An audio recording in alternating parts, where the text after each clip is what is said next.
where the breathing is easy, the living is good.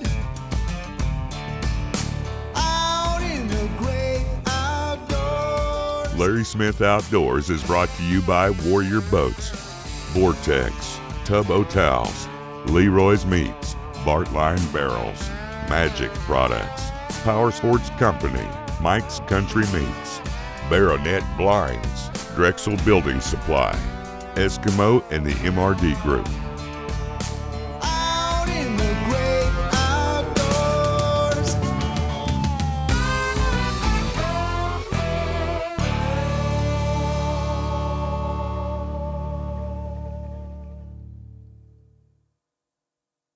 Hey, good morning, everybody. Welcome back to this week's show.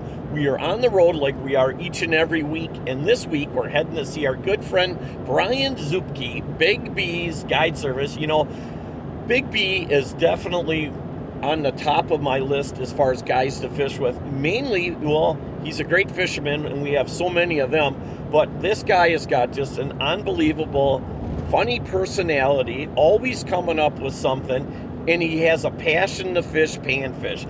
So this week we're going to a small lake. We're not going to tell anybody really where it is, just because it's not fair. You got to do your own homework on that kind of stuff, but it's got a special limit on it. So it's got a 5-fish limit, and I kind of like that myself. You know, it makes you selective. It gives a small lake a chance where it just doesn't take such a beating all the time. And, you know, these are experimental lakes that the DNR is working on, that they put these limits on. So it's very interesting to see how this all works. I'm excited about it. We're going to be fishing in deeper water up to 30 feet, which is typically not the case when we're fishing with Big B. A lot of times this time of year, we're down in the Madison chain and we're fishing a lot of shallow water for panfish. So I'm excited about the deep water stuff. You know, I'm sure that he'll have a crew of guys with him. I've also got a really special guest with us.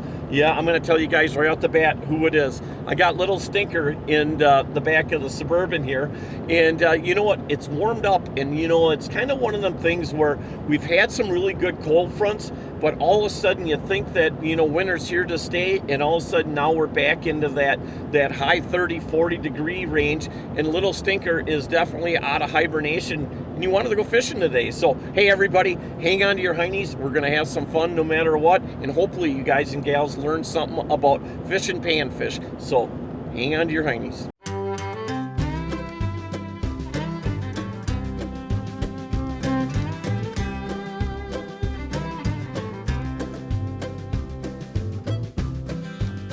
So I'm out here just gridding out a pattern so we don't have to drill a bunch more holes to spook the fish around. So we have holes pre-cut. So all we have to do is put the forward-facing sonar to where we're seeing the schools of fish and then go on top of that hole where those schools are. So having this pre-done will make you a little more stealthy.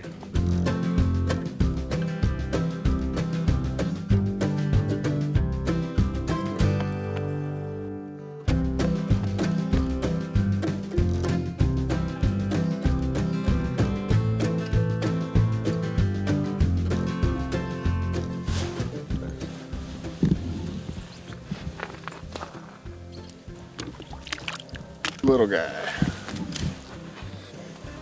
But let's start.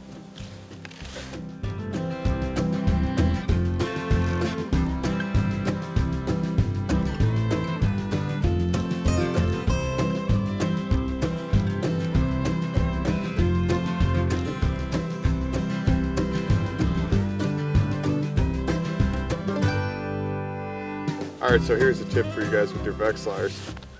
As we all know, you know, a lot of times you catch a fish, you're bringing it up, and when you get it up to the hole, the first thing the fish does is wrap around your transducer cord. I know a lot of guys don't like to run. I like Gens boxes, so I just run this little eye bolt that comes out. But on your Pro Packs and Ultra Packs, you've got the swing transducer arm that comes out, and the same rubber stopper is what stops it. But what everybody likes to do is, you know, let out enough cord so that your transducer is below the ice. And if you're in, you know, let's say like 25 plus inches of ice, you know, then there's some merit to that, right? So you're not getting interference from the side of the hole. But if you're in like 12, 14, 15 inches or less, You don't have to get that transducer all the way down. All you got to do is have just enough cord so that the bottom of your puck is just an inch or so into the water, and just kind of center it in the middle of your hole, and you're still going to get a good image, but then there's that much less cord hanging down in the water for that fish to get wrapped around when you bring it up.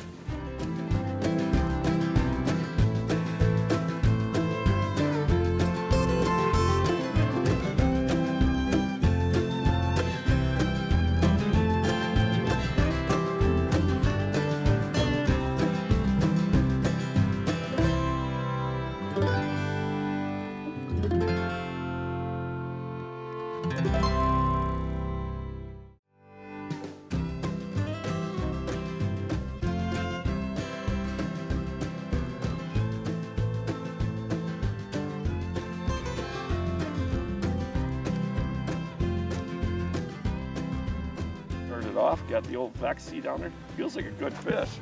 Ooh, it's a fighter. The old Mags custom rod. There.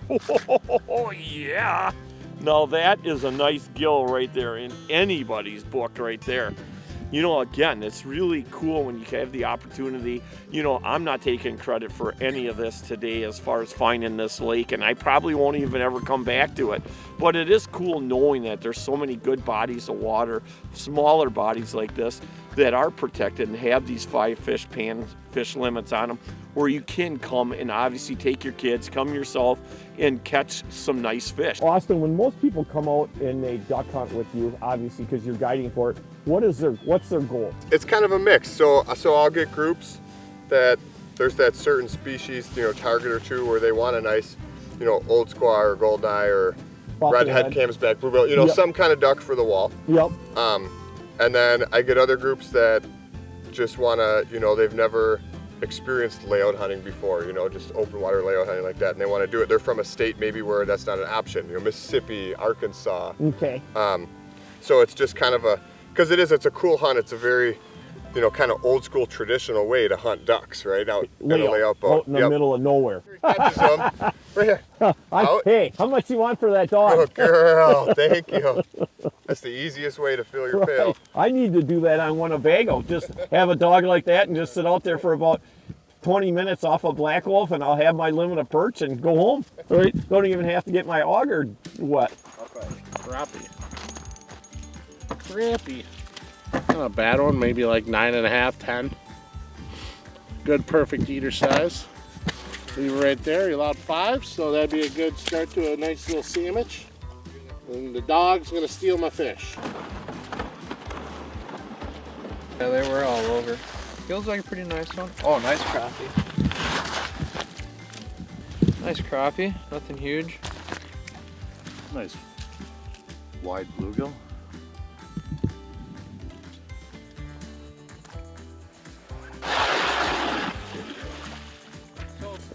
Oh, look. Still another one on the bottom. No, he's thinking about it. He's gonna re-engage. Here he comes. Yep. Here he comes. Big gill. Oh, big bluegill. Yeah, look at that one. There you go. I missed him like 3 times and he came back. Hey, Pete, what do you got going for a girlfriend? Oh, not a whole lot.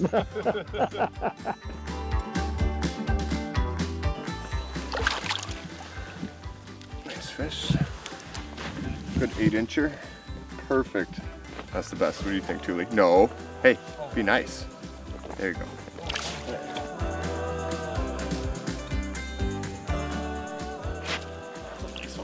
I'll take that all day long. What a fun way to spend the day too, I kind of like these lakes too. They're so, they're like a pothole lake. The wind's blowing heavy and you're really not affected down here at all. It's kind of cool too, Brian. You are no doubt a panfish.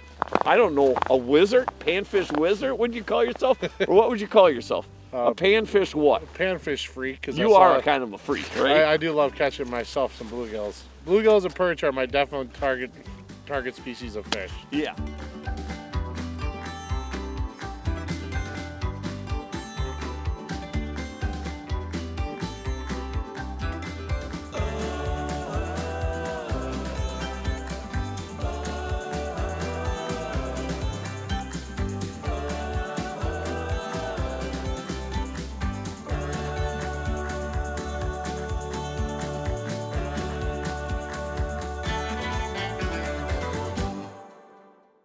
every plastic you're gonna use ice fishing is a little different. Most of them are gonna have some sort of a tail.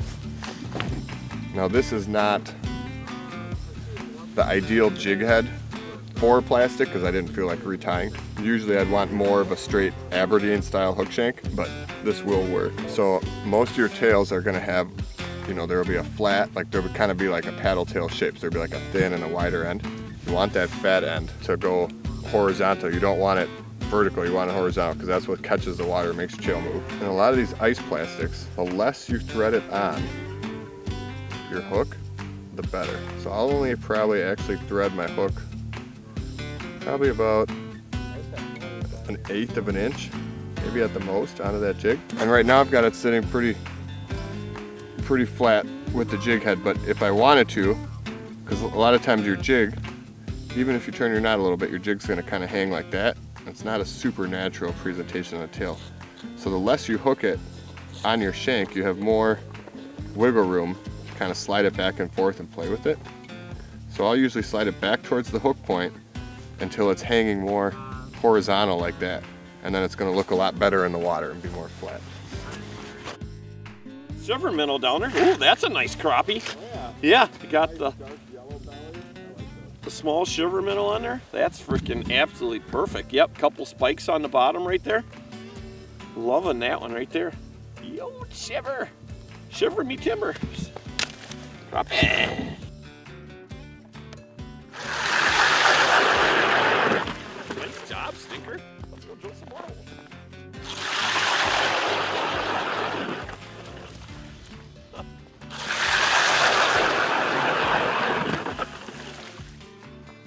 Hey, the alpha is so easy, drill's so easy, even little Stinker can do it. You're pretty good at that, Stinker. I think Stinker loves this ice fishing stuff, especially the drilling part. Yeah, pretty cool.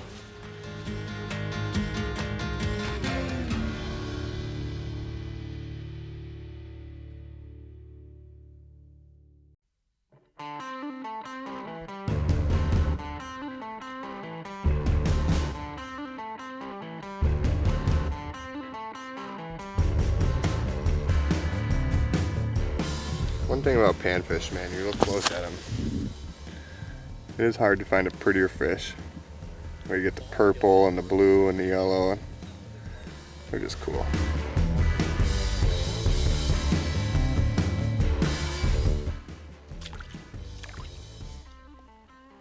Hey everybody, it's our Leroy lunchtime, and like I say all the time, you know, what a great thing to do with your venison is have it made into some great either hot sticks, and today we've got the venison ghost pepper sticks. And hey, Brian, I know this is right up your alley, buddy. Open them up, I got little Stinker in my hand, and let's pass them out. That's what I love. I love, you know what? I love shooting deer, and I love making them into something good. Awesome. Stinker? Stinker says I don't like hot stuff. Well, that's good. Oh my gosh! That's not hot. Stinker, you do stink. No, he doesn't. I don't You know, like he it. kind of No. smells like an old boot. Dude, I want one of these. They're the greatest. Are they, is he always like this chill? Yes, he is. I want a hold of one. Like he's just awesome. Don't poop on me, bud. He won't poop on you.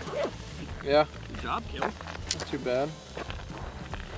Switched over to a plastic, so Austin was catching them on a plastic, and the red spikes really died down, so you got them over there, Larry? Yep, got him. Bottoms right here. These are all fish. Now I'm going to try to stay above him a little bit. See him coming? Here he comes. Yeah, here he comes. Come on. Come on, moving right to me. I'm going to pull up on him a little bit. I never drop right into him. Always try to get excited, get him aggressive, come out of the school. Oh. What do you got, Carter? I don't know yet. Looks like something decent. Felt good. Oh, nice gill. Let's see him, Carter. Ooh, that is a nice gill. Nice job. Still using the same Wonder Bread. Okay, I went with 3 spikes this time instead of 2. changing it up a little bit. Just a little bit. But simple things make a big difference. Jimmy's in the barn and it's on fire.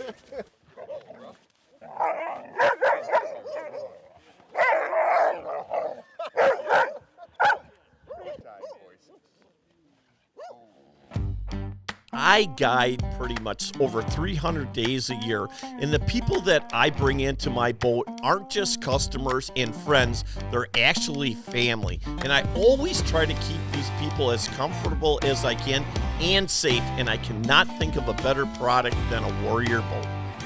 Why is their customer service so good? Because they know that you're part of their family. Come join the Warrior family.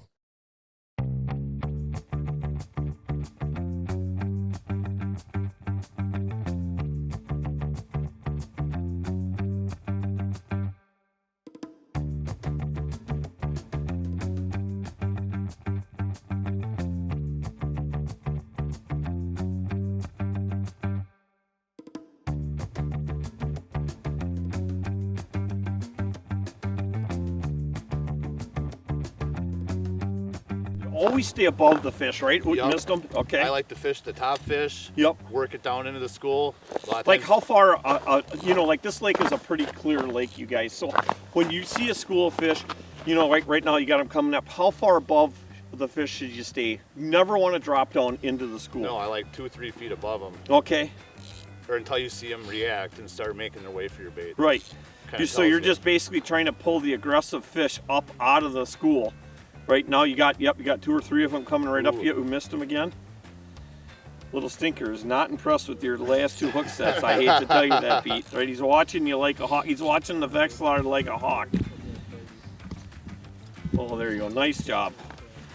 And again, it's amazing when you start thinking about, even these small lakes, how much these fish actually move. And now, do you think they're moving because of the pulse of the electronics? Or, I would assume you guys it's a tell mix me. of both. I mean, Okay. you watch them, like let's say we're not drilling any holes, we're not making any noise. Yep. They're still going to be, they're moving. And then, you'll definitely see it too where, we start walking around and drilling, and that school of fish might scatter, Okay. And I think a lot of people think that, if you make noise in like 5 feet of water, you're going to spook fish, but you'd be surprised how much those fish down 30, 40, 50 feet even. We've We'll spooked watch fish schools of in perch 60 60 feet right, down, right. Just drill by- a hole and boom. Gone, huh? Even with electric augers, you think that's the case? Because you think back, I grew up, companies made, the old Lowrance made a flasher. There were so many companies that made flashers back then.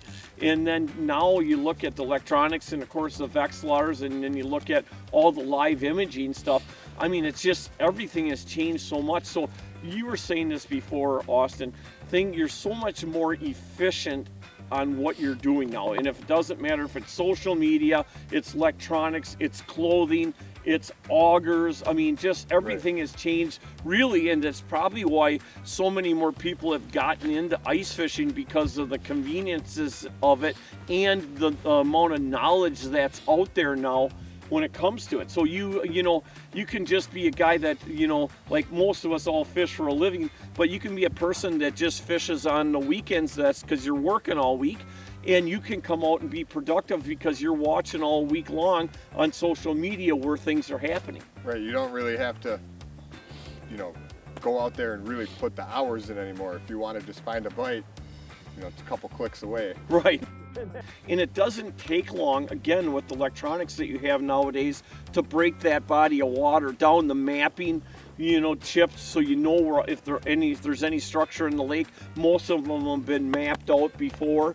So again, the conveniences, I guess what I'm trying to where I'm going with this whole thing, have totally changed versus when I started off. Basically, the only way we found structure in brake lines was to drill holes. That's how we found them, right? Now you just look at your mapping chip on your phone or on your handheld or whatever, and you can just go right to that break, and you're only drilling a couple holes to find that edge. Right. Hey, I'll tell you what. Obviously, people are going to want to come out and do some fishing with all 3 of you guys. Let's tell them how they can get a hold of you guys. Well, you can get a hold of me at Blue Ribbon Outdoors, Facebook, blueribbonoutdoors.com. I am Big B's Guide Service out of Madison. My number is 608-219-0505. And then you got Pete here. Best damn bait and guiding out of Beaver Dam. Watch your mouth. And a lot of lakes, definitely in the Madison chain, we all work together. You can stop in the bait shop. It's on Madison Street in Beaver Dam. Or you can call me at 608-609-2707. Hey, I want to know why your partner behind you keeps putting spikes on your head. Is that what he's doing? Yeah, see them all dropping by you? Here's right? what I want to know. Does Stinker like spikes? Stinker? Oh. I don't know if Stinker likes spikes. He likes cookies? Nope. I think he's giving you the stink eye. Yeah, I didn't like it. Hey everybody, like we do each and every week, we always want to give all the due respects to all of our military men and women for the great service that they have given us and continue to give us, along with all of the paramedics, firefighters, and all of our law enforcement agents for the great service they also give us. Hey, remember, it is a great day to be alive, and the best part is we're going to see you guys and gals again next week, and thanks for joining us. And we didn't get skunked. We didn't get skunked. Hey, Zoop, I think that you definitely might need this. You can walk up in the woods, buddy. Is that a man wipe? That's a man wipe. Oh, that was a bad one. This will help a lot.